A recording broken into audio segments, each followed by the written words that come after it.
To join in the Rugby League conversation, go to rlfans.com/forums and sign up today.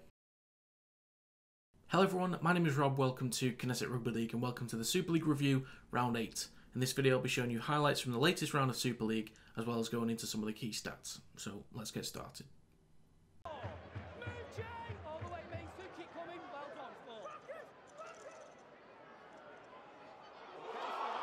then, a little step from Broadbent. Broadbent looking for some support. He's got it from Miller. And Miller is brought down just short of the line. That's the fifth tackle. Broadbent caused Catalan Dragons problems last week. McShane!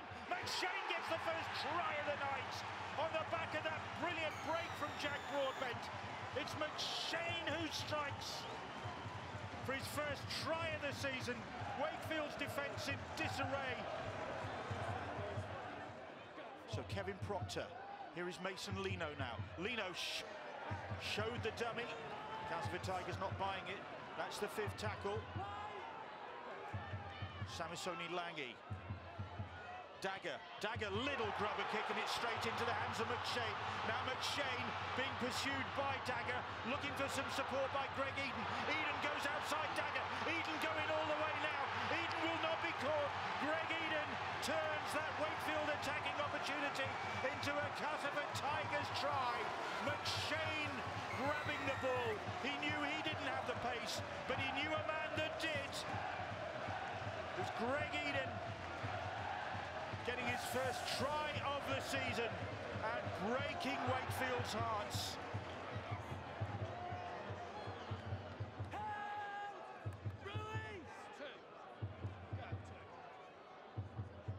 And here is Mason Leigh to Dagger. Dagger short ball. Samisoni Leigh gets the try for Wakefield. They strike back. Mark Applegarth is cool and collected on the sideline, but Samisoni Leigh strikes for his first of the season. Jay Pitts now on the last, and Pitts running it. Was he tripped? Or was it Joe Westerman that just sticks his foot out? You can see dummies, he goes. Yeah, he sticks his foot out, he was caught. It's definitely a penalty. Look, sticks it out, his nose, he's got it all wrong. 10 minutes in the bin. 10 minutes in the bin for Joe Westerman. Well, he knew he got that tackle all wrong, Joe Westerman, the former Wakefield favourite.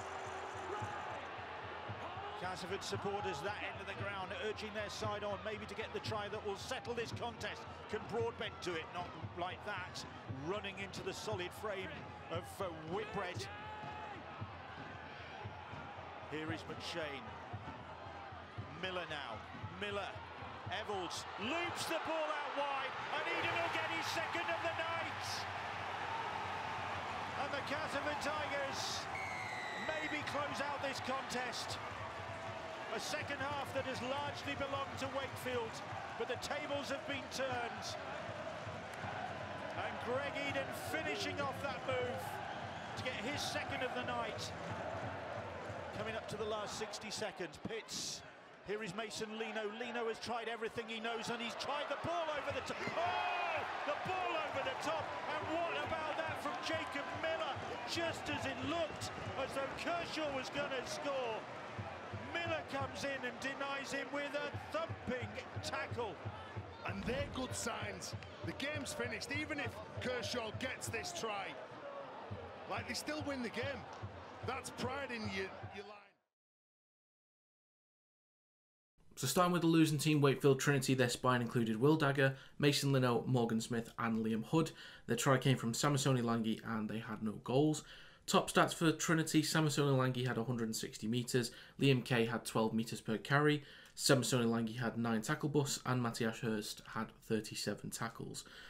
On the side of Castleford Tigers, their spine included Niall Evalds, Jack Broadbent, Jacob Miller and Paul McShane. Their tries came from Greg Eden with 2 and Paul McShane, and their goals came from Paul McShane with 2. Man of the match for me is going to go to Greg Eden. Based off stats, he had 174 metres, which was first in the whole game. 13 metres per carry, also first in the whole game. 2 clean breaks, tied first for the whole game. 5 tackle busts, second best overall, and 2 tries as well. So starting with Wakefield Trinity, it's been a really tough season so far.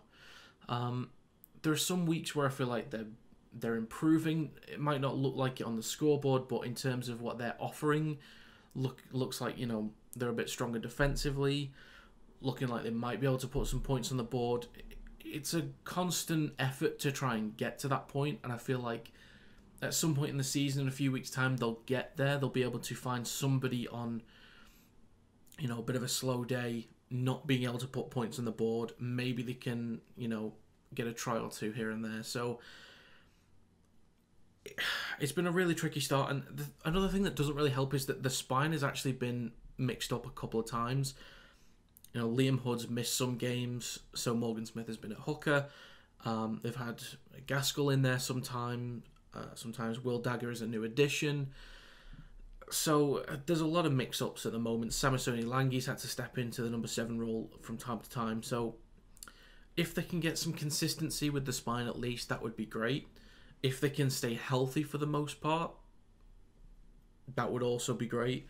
I do still see them going down at this point, but you never know. If they can get some consistency somewhere, whether it just be with the regularity of their squad or spine, get some consistency in their performances, limiting team to points and being able to find ways to open teams up. They get that first win, maybe it gives them a lot more confidence and allows them to push on from there. But still at this point, I can't see anything changing for Trinity. But looking at the Castleford Tigers, much better last couple of weeks since they got rid of Leigh Radford. I thought he would have been fine for them, honestly, but it's not been too bad for the Tigers. Still not overly impressive. You know, this was only last place in Wakefield Trinity, but players like Niall Evalds are going to be huge. Greg Eden's been big the last couple of weeks, but Paul McShane in particular has put plenty of points on the board and has been huge for them. He's a very experienced player, so you're going to be relying on people like him. But Greg Eden had a huge match, as highest in the game in metres per carry, tied first for clean breaks, second for tackle bust and 2 tries. So there are talented players on that Tigers team, but it's just getting everything just to click. I wouldn't say that they're missing players like Darrell Alford too much. Maybe they're missing Jake Mamo after his retirement. You know, he's had some dodgy performances, but he's still a talented, skillful player, pacey player that can offer a lot.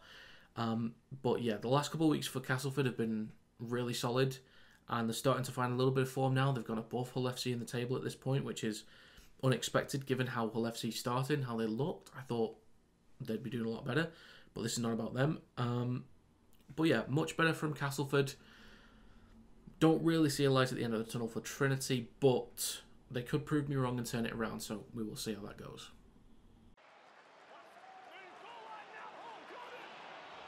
Only 10 metres or so away, spooned pass. And then the kick is one for Kane Lynette maybe to challenge. It's batted back, it's still there, and it could be the first of the game for Ryan Hall. Jack Smith will go to the video ref, that's for sure, because there was all sorts happening in the build-up to that. So that's touch there, we keep playing through. Keep rolling this through, please. That goes backwards in relation to the ground. And through to grounding, please. Yep, first blood to the Robins. Jordan Lane in there as well, and after the ball's gone, fashioned. Mikey Lewis just exchange a word, and they're still chuntering away in back play. Meanwhile, Shaw has let that one bounce, and it's been picked up, and Obertic is going to capitalise. So it's played out. He falls off the tackle there, so we can play on through to grounding, please. Thank you, that's all I need.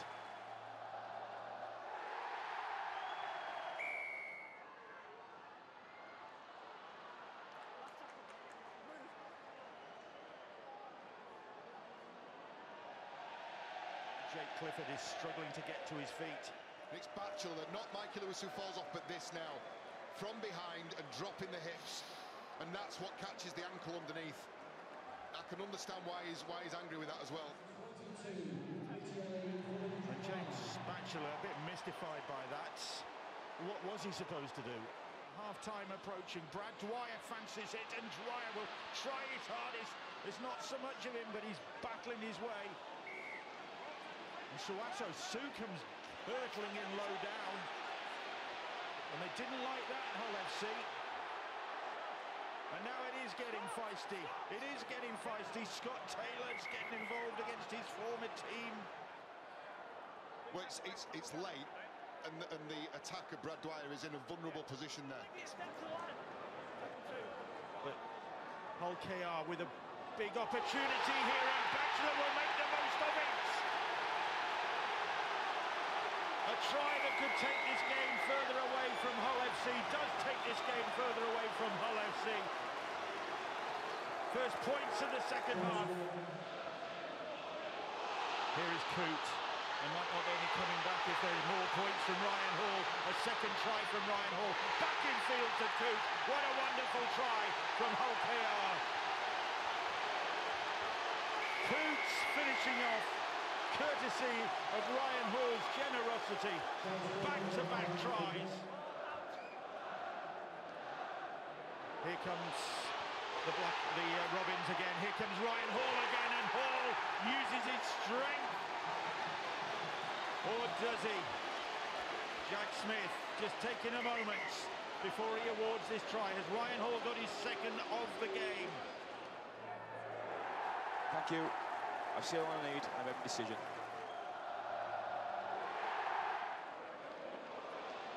And here they come again. Sean Cannydale. And here he comes again. Ryan Hall back on the inside to Mikey Lewis. And Lewis will celebrate this time. Lewis salutes the crowd. The crowd salutes Mikey Lewis. Hull KR are running away with this one. Mikey Lewis with the try. Ryan Hall again the provider. Lewis was on his inside. And there is a big red and white party going on. As Batchelor plays the ball. Here is Jordan Abdul. Abdul, Lewis. Lewis's pass, and Ryan Hall is in once again for his hat-trick try. And no doubt about that one. Hall finishing off and taking Hull KR to 40 points. So starting with Hull FC, their spine included Jamie Shaw, Ben McNamara, Jake Clifford and Brad Dwyer. There were no try scorers or goal scorers. They put 0 points on the board. Top stats, Liam Sutcliffe had 140 metres. Mitzieli Vulkachapani had 11 metres per carry. Jamie Shaw had 5 tackle busts and Brad Fash had 35 tackles. On the side of Hull Kingston Rovers, their spine included Lachlan Coote, Mikey Lewis, Jordan Abdul and Matt Parcell. Tries came from Ryan Hall with 3, Mikey Lewis, Lachlan Coote, James Batchelor and Tom Opicic. Their goals came from Lachlan Coote with 6. Man of the match based on stats, 100% going to go to Ryan Hall. 250 metres first in the game, 9 metres per carry, 3rd overall, 5 clean breaks, 1st overall, 3 tackle busts, tied 3rd, 3 tries and 2 try assists. Easy man of the match decision there. What is going on with Hull FC at the minute? I've got no idea. I was under the impression early on that Jake Clifford and Tex Hoy in particular were major additions to this team and weren't necessarily going to carry them, but were just going to give them an edge to be better than they have been. I know for a fact, based on his days at Warrington, these kind of performances, Tony Smith is not going to be happy at all, especially with a 40-0. I never expect any Tony Smith team to be losing 40-0. I do not know what's going on. Maybe they're really missing Jake Truman at this point. But, you know, dropping Tex Hoy after his performance against Warrington last week was understandable, but I really don't know what's going on with Hull. I think they'll be fine in the long run. I think they've got a good enough squad to sort of bounce back and you know, move their way up the ladder a little bit. I don't think they're going to be necessarily in a relegation battle. I think that's Trinity on their own. But I think maybe they'll be fighting with Castleford Tigers for like that 11th place. But Hull Kingston Rovers have been really impressive this season. They've, you know, lost a couple close games. When they've lost games, it's typically been to teams that they should have lost to, where the team has been better, or they've been missing Jordan Abdul, who's been a huge part of their team. I wasn't overly impressed with Mikey Lewis early on in the season. There was a lot of times where he was just winding people up, not really doing much, but he's been really creative, getting involved, making things happen. Jordan Abdul leading things as he has done, and you've got experienced players like Lachlan Coote and Matt Parcell in the spine as well that really offer a lot of experience and value. And, you know, big players like Ryan Hall. Sean Kinney-Dowell's been huge for them this season as well. But they're playing some really, again, it's not fast-paced rugby, but it's executed really, really well. And they've looked incredibly impressive so far this season, Hull KR. I think they should make playoffs. But there are quite a few really good teams in that sort of midfield area, so they'll be fighting for a playoff spot, but I think they'll be able to do it. One thing that surprised the hell out of me was the odds on Bet365. Hull FC were favourites. I don't know how on earth you could have made them favourites. It was 4-5 and 1-1 for Hull Kingston Rovers. How on earth? You know, you've got a couple key players for Hull being dropped. They're in a bad run of form. Hull KR's on good form with their full spine available. Why they made Hull FC favourites, I have no idea. Maybe just home game and it would have been different because it's, you know, local derby, but no idea why they did that. Clearly shows what, you know, the wider audience knows about Rugby League, but Hull KR have been really impressive. I don't have a clue what's going on with FC, but I'm sure they'll figure it out. They've got plenty of top class players in there. They've got a really good coach in Tony Smith, so they'll figure it out. I don't think they'll be able to challenge for playoffs at this point, looking at how they are, but I think they'll at least improve from the position that they're in.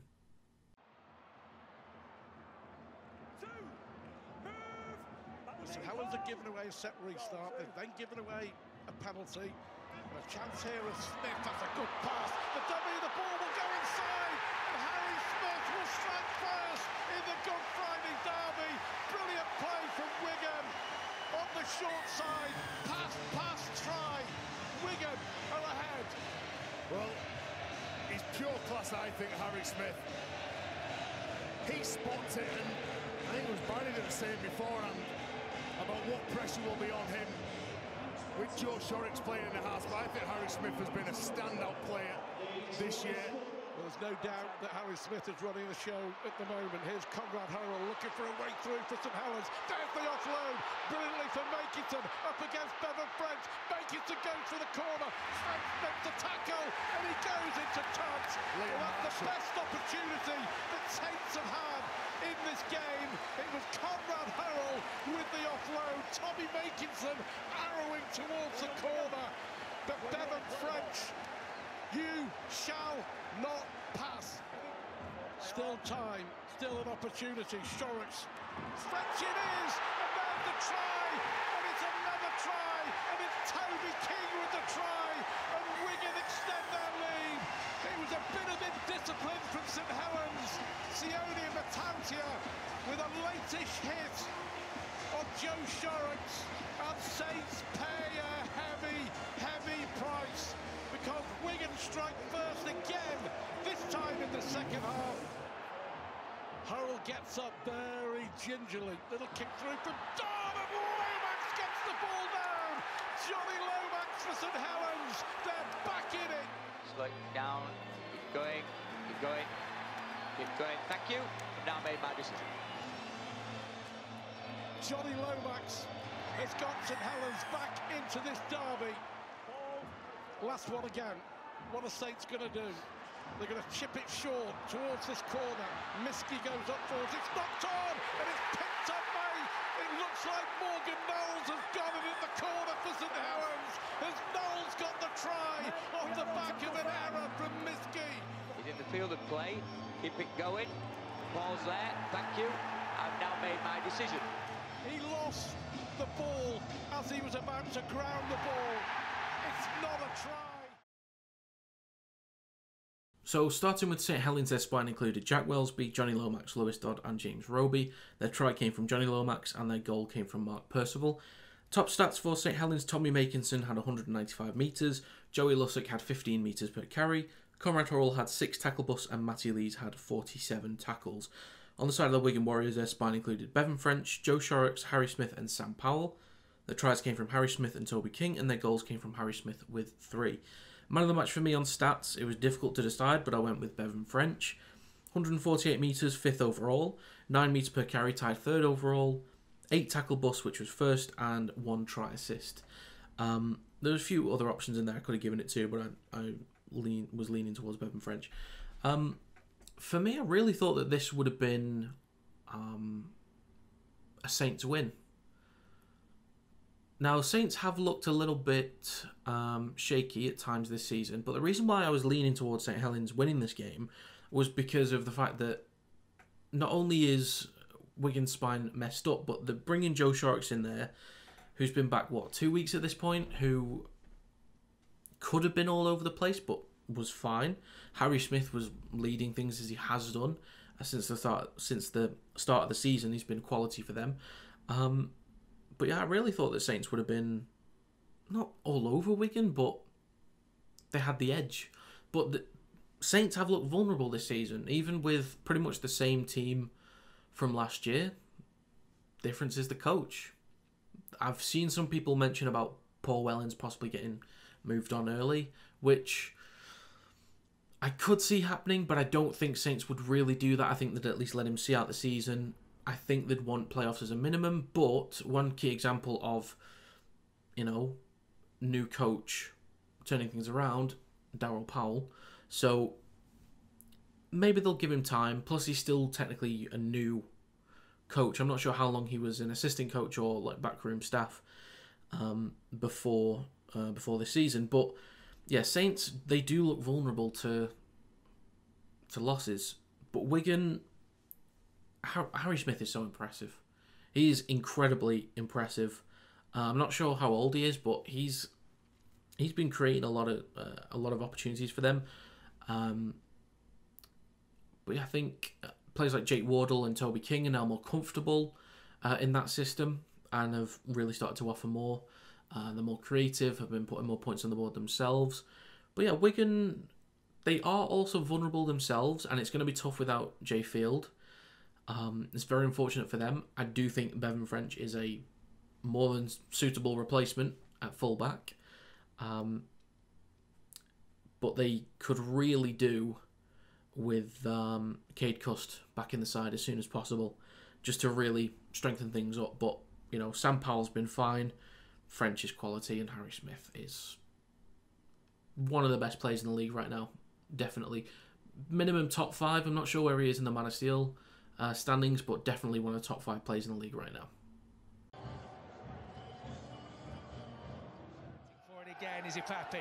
Brings it down the line. Out towards Lachlan Lamb. A high ball over the top of Charlie, who's got himself in a space. Charlie! Josh Charlie, has he opened the scoring? Leeds from the field. Slow on this. Thank you. I'm happy I've seen all the angles I need. I'm very hard to do.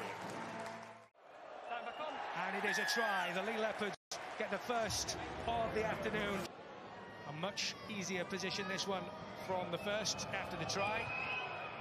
And this time, he makes no mistake. Burgess is over on the other side. And back in again for the Red Devils. Croft, hands go down the line looking for the corner. CO is chasing after this one. And Ken CO will score for the Salford Red Devils. A terrific play in the Leigh defence. 10 metres they've got here. Getting closer and closer as Salford away to the left-hand side again. Croft once more, trying to find Stone, and they'll come to Sam Stone, and Stone manages to dance through the Leigh defence. Just the tiniest of gaps, and Sam Stone said thank you very much. In the last 10 minutes, Salford have stretched them, and just being able to come through in the here again. Breakthrough here, down through the middle. Salford with Shane Wright, and passed in towards Brodie Croft, and Croft. And it is simple as you like. A tackle-busting run from Shane Wright, and an easy finish for Brodie Croft. But at the moment, this second half, and this man who's got the ball Here he comes again. Edwin Ipapi again. Can he go all the way? Edwin Ipapi. Oh, what a tackle right down on the edge of the line from Ryan Briley. And what's happened here, because the ball is loose. Oh, he's in the bin as well. Look at this one. Ryan Briley sent to the bin by the official. Pape who's been electric in this second half so now, and as Asiata brings it down towards Lamb. Lamb towards the right-hand side. They're looking for more expressions. Here is Chamberlain up against the line. Chamberlain, he held onto the ball just a little bit too long. Last opportunity. Mbappe springs it out to the right-hand side. Lamb towards the 10-metre line. Lamb will be tackled, and he's managed to get the ball away, though. They've still got an opportunity here, as they still keep the ball alive down the right flank in towards the edge, and he'll come towards Briscoe. Briscoe, surely! And Tom Briscoe, we were talking about it earlier on, that right-hand flank, and finally they make the extra man count, and Tom Briscoe scores for the home side. Tackle completed as Ackers waits for it. Dummy half, back to the right-hand side. Sneed plays it short, and it could be a try. It certainly is. And it looks as though Salford have managed to get themselves back in front. Tyler Dupree, but just knocking on the door here, the Leigh Leopards, as they push it out to the left-hand side, trying to get quick hands. Charnley will go chasing after this one. Has he got a hand on this? Has he got a hand on this? Left foot's played infield and he's touched the ball, but his foot, check his back, go back on this angle please.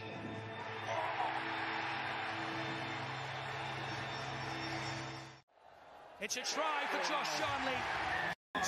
Vintage stuff from the winger. They've ended up being victims of their own downfall.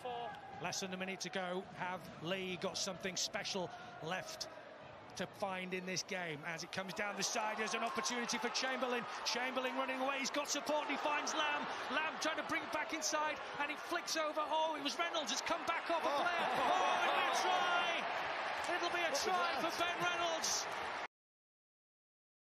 Starting with the Leigh Leopards, their spine included Zach Hardacre, Ben Reynolds, Lachlan Lamb and Edwin Apape. Their tries came from Ben Reynolds, Josh Charnley with 2 and Tom Briscoe, and their goals came from Ben Reynolds with 2. Top stats, Edwin Apape, 183 metres, Edwin Apape, 17 metres per carry, Edwin Apape, 8 tackle busts, and Robbie Mulhern, 38 tackles. You thought I was going to say Edwin Apape, didn't you? Looking at the Salford Red Devils, their spine included Ryan Briley, Brodie Croft, Mark Sneed and Andy Ackers. Tries came from Tyler Dupree, Brodie Croft, Sam Stoner and Ken Seo, and their goals came from Mark Sneed with 3. Man of the match is absolutely going to go to Shane Wright. He had 119 metres, 3rd overall, 9 metres per carry, tied 3rd, 1 clean break, tied 2nd, 3 tackle busts, tied 4th, 48 tackles, which was 1st, and 1 try assist as well. So definitely going to give man of the match to Shane Wright. Salford, a little bit like St Helens, have looked vulnerable and prone to losses. They've lost that kind of killer instinct the last couple of weeks. I think maybe the loss to Warrington might have taken a lot out of them, because the first half against Warrington, they were fantastic, deserved to win the game from that half. But since the comeback, and well, they kind of revived themselves with a huge win against Hull FC. It was like 60 points to 14, I think. But the last couple of weeks, they do look like, if they're at their absolute best, I think they're the best team in the league. But consistency is a component that determines which teams are the best in the league. So their consistency is lacking. However, on the plus side for the Leigh Leopards, not to say that this should have been an easy win for Salford, because that's not what I thought at all. Leigh Leopards have looked really impressive, and I did back them to stay up because I had Trinity going down originally. I back Leigh Leopards to make playoffs. I really do. They found some consistency with the spine, some regularities. Gareth O'Brien can now step in from time to time, but starting Edwin Apape, Lachlan Lamb dictating things, Leigh Leopards for me can definitely make playoffs. Definitely. But Salford Red Devils, I think they should make playoffs as well. No reason why they shouldn't. As I said, I think they're on their best day, they're the best team in Super League. Just with the creativity that they've got. And I think I mentioned this before, but one thing I really like about their spine is that, Ryan Briley is, coming along really well, is an extremely smart player. Brodie Croft is electric on the field, let's go with that word. Andy Acker's really smart, intelligent, pacey player. But what I like about Mark Sneed is we all kind of know that if you need a classic English number 7 to run a game, good kicking game, smart, you go with Mark Sneyd. But what he's added to his game is the running game. So that if he's now running at the line, they've now got to worry that he's got a step in him that you didn't really see that much of before. I think he's always had it, but he just hasn't really shown it that much.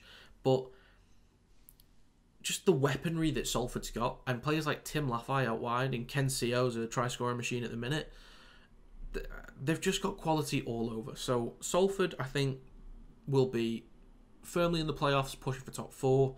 Leigh Leopards, I think they'll be fighting for a playoff spot at the end of the season. But both really strong teams, fantastic game. And yeah, let's see how it goes for Leigh in particular for the rest of the season.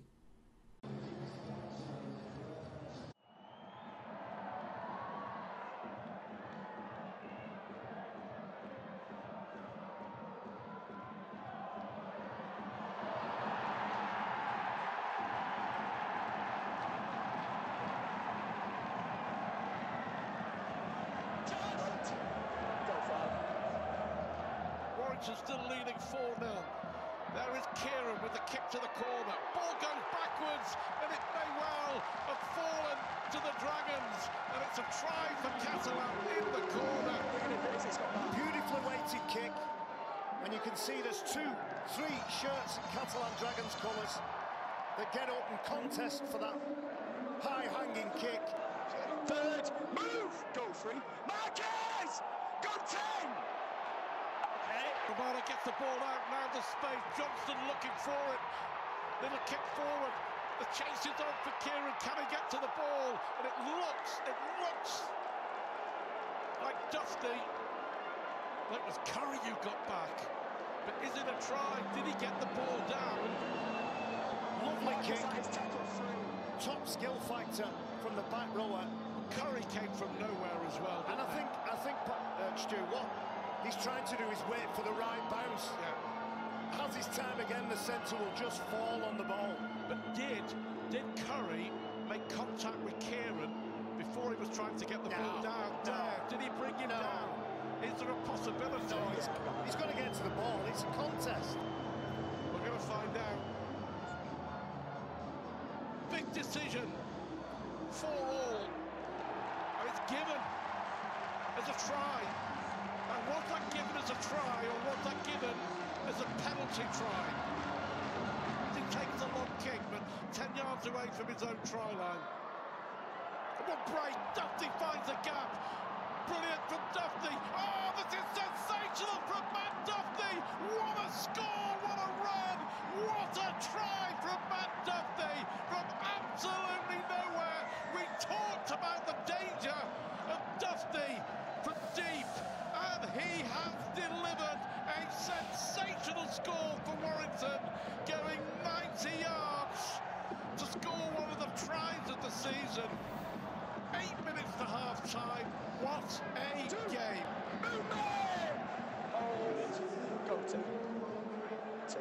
Williams with a little pass inside for Cassiano on the charge. And then brilliant offload for George Williams. It was the old 1-2, and the old 1-2 did the trick for the Warrington Wolves.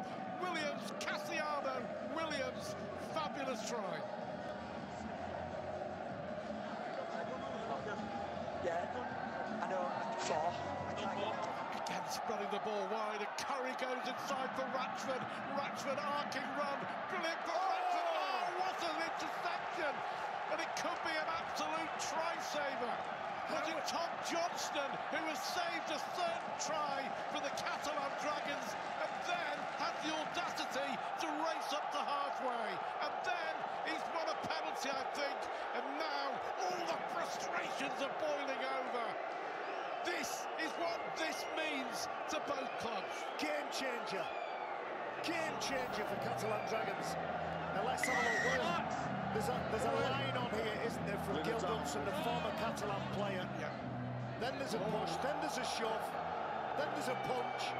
He may well be going for a sit down here. And was that a punch? Let's have a look. Well, my question is why? Well, it's definitely a punch, Stuart. It's a red. No doubt. no question. And has the game turned in 60 dramatic seconds? First of all, the try-saver from Tom Johnston. Possible now, I wonder. Run around move, Philbin into space on that right-hand side. Nicholson for Thewlis, and Warrington will score! Okay. But he must have seen something outside on this right side. Matty Nicholson keeps his body square, doesn't allow the defenders to move on. And that's what gave the smallest, slightest of Kieran with the kick. Let's see which one we're going to land. Towards Thewlis. Ball goes towards Takiyaho. Inside for the try. Unbelievable. Unbelievable. Is it Gunawan who's got the try for the Catalan Dragons with 3 minutes to go? We have no chance on the far side. And it's Romano just inside him. Johnston goes through. Was he level? Was he level? There's Takiyaho, and there's Romano with the try. Talk about breathtaking, talk about brilliant game. Here's the decision. No try. Unbelievable, it's been chalked off. It's been chalked off by Marcus Griffiths. Starting with the Catalans Dragons, their spine included Tanguy Zenon, Adam Kieran, Artur Morg and Alrix da Costa. The tries came from Arthur Romano and Mike McMeekin, and their goal came from Adam Kieran. Top stats, Tom Johnston had 181 metres. He also had 18 metres per carry. Arthur Romano had 10 tackle busts, and Mike McMeekin had 30 tackles. On the side of the Warrington Wolves, their spine included Matt Duffy, George Williams, Josh Drinkwater and Danny Walker. Tries came from Josh Thewlis with 2, George Williams and Matt Duffy. Goals came from Josh Thewlis and Stephen Ratchford. Man of the match for me is 100% going to go to Matt Duffy. 188 metres, which was first overall, 17 metres per carry, second, 3 clean breaks, tied first, 9 tackle busts, second, 1 try assist. Easily going to be man of the match for me. First of all, on Gil Dudson, I was under the impression that he was, I didn't really see too much of him, but in the interviews I have seen, he came across as quite a nice guy. I didn't think he had that in him. Whether other people are aware of a mean streak that he's got, I just wasn't aware of it. On him, I am not bothered if he doesn't play for us again. I do not want players in my team that are capable of that. I just don't. I understand sticking up for teammates or any scenarios like that, I get it, but someone that is capable of just doing that, even if Tom Johnston said something to him, that at least explains why he did it, but it still doesn't excuse it for me. So if he doesn't play for us again, no issues with that. On the decisions from video referee, I also have no disagreements with any of them. So first of all, the penalty try for Adam Kieran, I think a lot of people say that it's not a penalty try because it's soft. I agree, it is soft. However, in the act of scoring or attempting to score, Ben Curry affects Adam Kieran's chances of retrieving the ball. So it is soft, but he still affects him. Some people are saying it's a contest, but he does make contact with him. If it's a contest, he needs to, they're not even side by side. He's behind him and sort of goes around him and affects his his chances of scoring. So I do agree that it was a penalty try. The try that was disallowed at the end of the first half, I agree. I do think that it was touched by, I think it was either Davies or Johnston. I think it was Johnston that touched it and then touched Josh Thewlis, so that was then seen as a knock-on. I agreed with that one. And the disallowed try at the end of the game for Catalans, I think it was Arthur Romano was in front of the kicker and he didn't give 10 metres to, I think it was Josh Thewlis, therefore offside. Everyone else was onside, but it was just Arthur Romano. If he'd stayed onside or stayed 10 metres away, that's 20-20 with 2 minutes to go. But one bit of praise that I really want to give to Catalans is that all season long, they have been mixed up all over the place. The forwards have pretty much been the same for the most part. And they've huge players like Benjamin Garcia have been quality for them. Absolutely quality. He's had really good stats week in, week out. In the meters department, especially in the tackling department. And tackle busts as well. But with the spine, it's been messed up constantly. They've had Artur Morg playing at fullback. Now he's in the halves. No Pearce, no May. Alex Da Costa typically doesn't start. That's Michael McAlorum. He wasn't even in the squad. I think he was injured. Tanguy Zenon's not really played many, if any, games at fullback. So a lot of praise to Catalans that defensively they're really strong. And Adam Kieran's another one that's had to step into the spine as well. When he's a centre. Their spine has been messed up so much, but defensively, week in, week out, they're really, really strong. But if you are a man up for 15 minutes, and not only do you not score a try, but you concede one, you kind of deserve to lose because you're a man up for 15 minutes. In a way, it should have been Catalans to win, but they still played well. That's a big thing from them, but I have been really impressed with Catalans. Defensively, they are typically really strong week in, week out, aside from probably the second half against Leeds was god-awful. But moving on to the Warrington Wolves, I'd say really impressed with their ability to keep fighting. We saw it against Kingston Rovers in a close game. They were able to see it out. We saw it with a comeback against Salford Red Devils. They were able to turn things around. Yes, they were assisted by a sin bin. But a man down, I was thinking when George Williams received the ball in the middle and he passed it off to Joe Philbin just before the Josh Thewlis try at the end, I was thinking Joe Philbin just runs this in. That's all he's going to do, run it in. George Williams takes a few steps back and we go for the one-pointer. But, you know, what do I know? They just keep going. Ball comes to Matty Nicholson. No look past to Josh Thewlis and we're in. It just came out of nowhere for me. I just did not expect it. But I have been incredibly impressed with the resilience. What I didn't like about Warrington's defence was that Catalans got a lot of easy meters up the field. Like, really easy meters. And they got to cut that out. But it feels like there are some aspects of Warrington's game that are being challenged week in, week out, in which when they come against Wigan, who are probably going to be the, let's say, the ultimate challenge at this point, they will have adapted to any and all situations. So we'll see how they get on next week. But in terms of attack, I don't feel like it was as free-flowing as it has been, but the fact that this season George Williams is able to create a lot from nothing is a huge reason why Warrington have been able to put so many points on the board. Is that regardless of whether we've actually been shifting the ball freely and smoothly, that if the ball comes to George Williams down that left-hand side, he's going to find a way to open up teams. He's going to link up with Ben Curry, who's having a really good season so far. He's going to link up with Stefan Ratchford, who looks really comfortable at centre, and Matty Ashton, who is now firmly a winger. I've said before on this channel, I don't like it when fullbacks are shifted off to the wing. Hated it when it happened for Matty Russell back in his first stint at Warrington. I feel like they're wasted, but Ashton is really finding a sort of home over on that left side last couple of seasons. So, really happy for him. Happy for the team. Yeah, looking really strong at this point. But yeah, I'm unfortunate that the Dragons have been having to deal with so many issues, but they are dealing with them quite well. So, fair play to them. And then back out to the flank, but Leeds keeping a close eye on him. Jerry McGilvray. Here is Jake Connor. Connor, short ball to Chris Hill.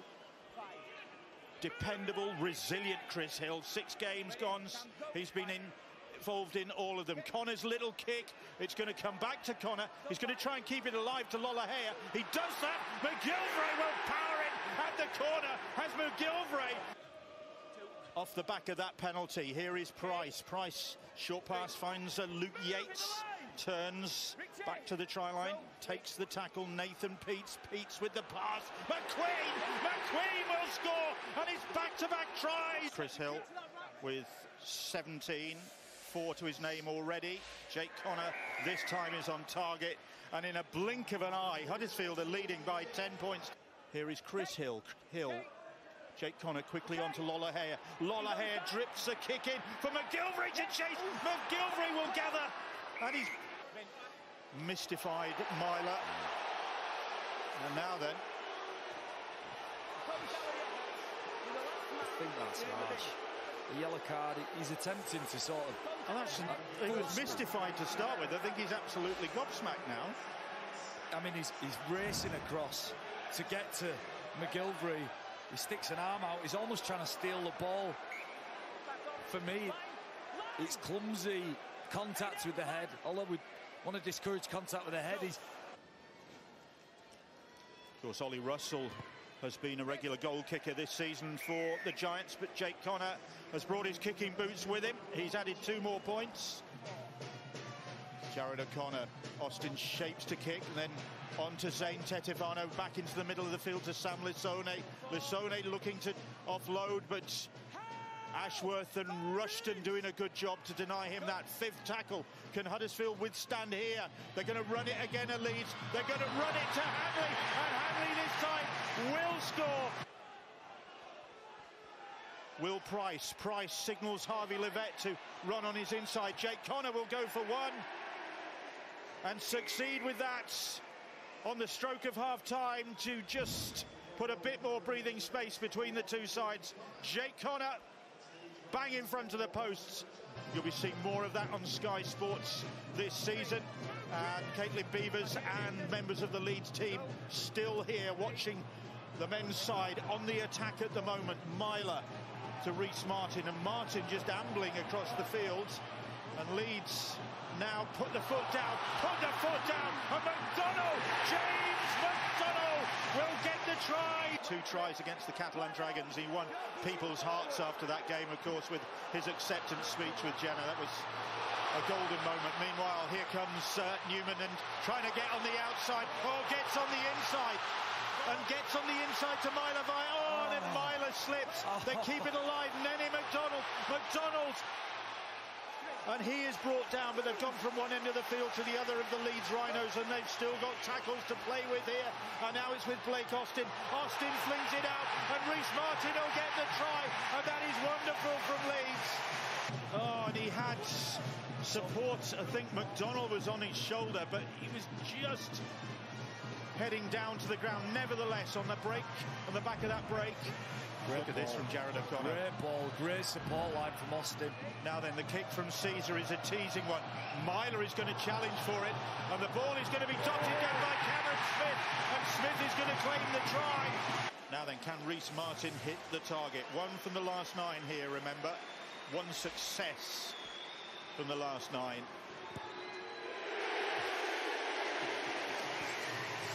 Masters under pressure, good work from Harry Newman, but gets it to Lollahea, and Lollahea finds a gap, finds a huge gap, and Lollahea loping up the field. He's only got Myler ahead of him. He's looking for some help from somewhere. He leaves Myler flat on his back, and then he gets the ball to Eason Masters. Masters sells himself a dummy, and Leeds somehow regroup. If only somebody could have got there to help Tui Lollahea, but he was all on his own. Now then, here goes O'Brien. O'Brien with the run. McDonald just manages to stop his progress. That's the 5th tackle. Can Huddersfield capitalise here off that Lollahea break? Little kick. McQueen will get his 2nd. McQueen will get his 2nd of the night. 18-17. Kick to come from Jake Connor. What was I saying? 20 all.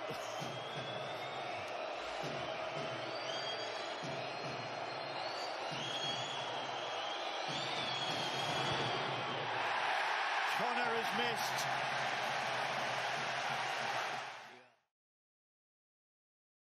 Starting with the Huddersfield Giants, their spine included Will Price, Jake Connor, Tui Lollahea and Nathan Peets.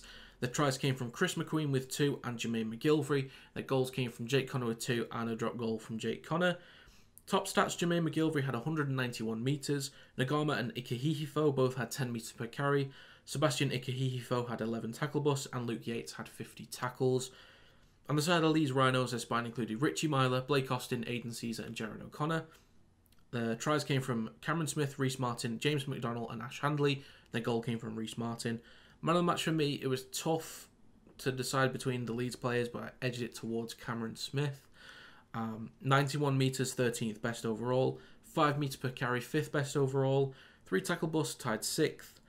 48 tackles, which was 2nd, and 1 try on top of it as well. So I went towards Cameron Smith. Starting with Huddersfield Giants. To me, I got the impression that they looked more clean in attack. Leeds were a little bit sluggish from time to time, but still managed to miraculously get tries out of nowhere. But yeah, I thought Huddersfield probably should have put more points on the board, but if you don't, you will get punished, so they actually have to put them on the board. You don't get them just for feeling like they should. They still look really good in this game, Huddersfield. You know, there was a couple of moments where, you know, they weren't at their best, but they are also finding some consistency with their spine. The depth and the options that they have, just ridiculous. So at fullback, for example, Jake Connor, Tuilalalahea, Will Price. Number 6, they can have Jake Connor, Tuilalalahea, Will Price, and Oliver Russell. Number 7, they can have Oliver Russell, or Will Price, or Theo Farge. And at hooker, they've got Nathan Peets and Ash Golding. And if they feel like it, Essen Masters goes in at number 6. So the versatility in the spine is ridiculous, and they're all top quality players. All of them. So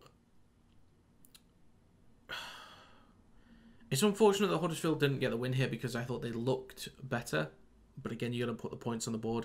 But talking about Leeds Rhinos, first of all, the sin bin for Richie Myler, it was a mixture of soft and unfortunate because I don't think it was intentional, but he did essentially punch Jermaine McGilvery in the face unintentionally, but it's still otherwise high contact. So if it was just a penalty, I wouldn't have been overly fussed about it. It would have been fine. A sin bin is understandable because there's direct contact to the face with it looks sort of like a closed fist, but yeah, and I'm not, if it was a sin bin or just a penalty, I'm not too bothered either way. But what I'm really liking with Leeds is their resilience recently. There've been a couple of times where they've gone a man down, one against Catalans, and they turned that around and won in a game that on paper they shouldn't have won. And a big game here against the Giants, who have looked really good the last few weeks. So Leeds starting to find some form, some confidence. Biggest issue for them right now, I think, is their kicking, like conversions. What is going on with Reece Martin? I do not know. Normally you trust him to slot all of them over, maybe miss one once every month, if that. But it's been really dodgy at the minute from Reece Martin, so maybe they put someone else on the kicking game. Maybe. Maybe Aidan Caesar might need to take over for a little bit, but yeah, they do look sluggish from time to time, but they're still opening teams up. Blake Austin with 3 assists in this game. He's been huge for them. Aidan Caesar's been controlling things. I think Jared O'Connor has really stepped up. I think they've been missing Cruz Leeming a little bit, but the way that Jared O'Connor has stepped up has been huge for them, and he's getting an opportunity to get regular minutes. He's really taking it at the moment. And Richie Myler is one of the best utility players. I mean, I know he is a fullback at this point, but he can play anywhere in that spine, absolutely anywhere, and give you a strong performance. But he's sort of like, I'd compare him in a way to Sam Tompkins, maybe not in the play style, but in what they offer in experience and guidance, leadership, and versatility within the spine. I know Sam Tompkins probably hasn't played hooker at any point or at scrum half, but he's got the versatility, experience, leadership. That's what I'm sort of comparing between the two of them. So he adds in that kind of that aspect there. But I think players like Ash Handley for Leeds are going to be hugely important. I've absolutely hated the fact that he's been stuck at centre whilst Darrell Alfords has been on the wing. Felt like a wasted signing for them. Just a bit of a waste on the salary cap. just because they already had 2 wingers. Not because Darrell Ulverts is an awful player, that's not what I'm saying, but they already had 2 wingers. They didn't need to go and get Ulverts. But some players are stepping up big time. Big game from James McDonnell as well. He had some really good stats. But yeah, Leeds are on the up at the minute. This is a slight slump from Huddersfield just this week, but I think they'll bounce back and they'll be fine for the rest of the season. So looking at the Super League table after round 8, in 12th place Wakefield Trinity, 11th Hull FC, 10th Castleford Tigers, 9th Leigh Leopards, 8th Huddersfield Giants, 7th Leeds Rhinos, 6th Salford Red Devils, 5th St Helens, 4th Hull Kingston Rovers, 3rd Catalans Dragons, 2nd Wigan Warriors, and still in 1st place Warrington Wolves. So that's going to be it for this video. If you have any thoughts on any of the matches from round 8 of Super League, let me know in the comments down below. If you enjoyed this video, feel free to leave a like and subscribe to the channel to stay up to date with new content. You can also follow the social media accounts in the description down below. Thank you very much for watching. I'll see you next time.